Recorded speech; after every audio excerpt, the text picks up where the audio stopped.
नमस्कार, मैं शैलेंद्र। प्रतिष्ठा प्रतिष्ठा बचेगी या हवा बदलेगी? बंगाल में जोर आजमाइश। पश्चिम बंगाल की राजनीति में सबसे चर्चित जगह नंदीग्राम है। वाम सरकार की ओर से नंदीग्राम में स्पेशल इकोनॉमिक जोन बनाने की घोषणा के बाद किसान आंदोलन हुआ, जिसमें वर्तमान मुख्यमंत्री ममता बनर्जी ने निर्णायक भूमिका निभाई। 34 वर्षों से सत्ता पर काबिज वाम दलों को हटाने में यह आंदोलन प्रमुख कारण बना। जहां आंदोलन कर ममता इतनी बड़ी नेता बनी, वहीं विधानसभा में चुनाव हार गई। हराने वाला कोई और नहीं बल्कि उनके विश्वास में रहे शुभेंदु अधिकारी थे, जो चुनाव से पहले तृणमूल छोड़ भाजपा में शामिल हो गए थे। अभी वे पश्चिम बंगाल में भाजपा के सबसे ताकतवर नेता माने गए हैं और माने जाते हैं। मुख्यमंत्री बनने के लिए ममता को भवानीपुर विधानसभा से चुनाव लड़ना पड़ा। नंदीग्राम की मिट्टी की क्या विशेषता है, जो सत्ता तक भी पहुंचाती है और सबक भी सिखाती है।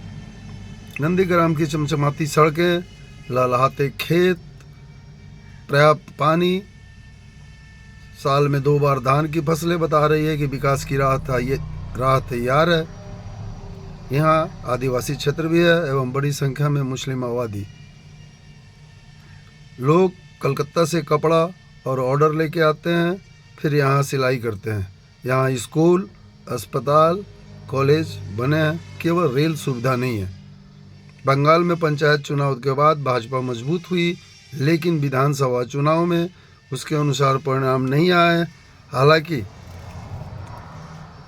लेफ्ट और कांग्रेस खत्म सी हो गई, लेकिन फिलहाल की परिस्थिति में आपसी गुटबाजी भाजपा के लिए चुनौती है। वर्षों से भाजपा के लिए काम करने वाले को तवज्जो नहीं मिलता, वहीं दूसरी पार्टी से आने वाले की ज़्यादा पूछ परख है। पिछले महीने सीपीएम की युवा ब्रिगेड रैली में उमड़ी भीड़, उससे लेफ्ट को भी उम्मीद बढ़ गई है। वर्तमान में बंगाल में लोकसभा की 42 सीटें हैं, इसमें से 22 तृणमूल, 18 भाजपा और 2 कांग्रेस के पास है। लोकसभा चुनाव में सबसे बड़ा मुद्दा भ्रष्टाचार रहेगा। बंगाल में भी रोजगार मुद्दा हावी है, युवाओं के पास काम की कमी है एवं बंगाली समाज शिक्षित और नौकरी पसंद है। ऐसे में नौकरी का पर्याप्त अवसर नहीं होना चुनावी मुद्दा बनेगा।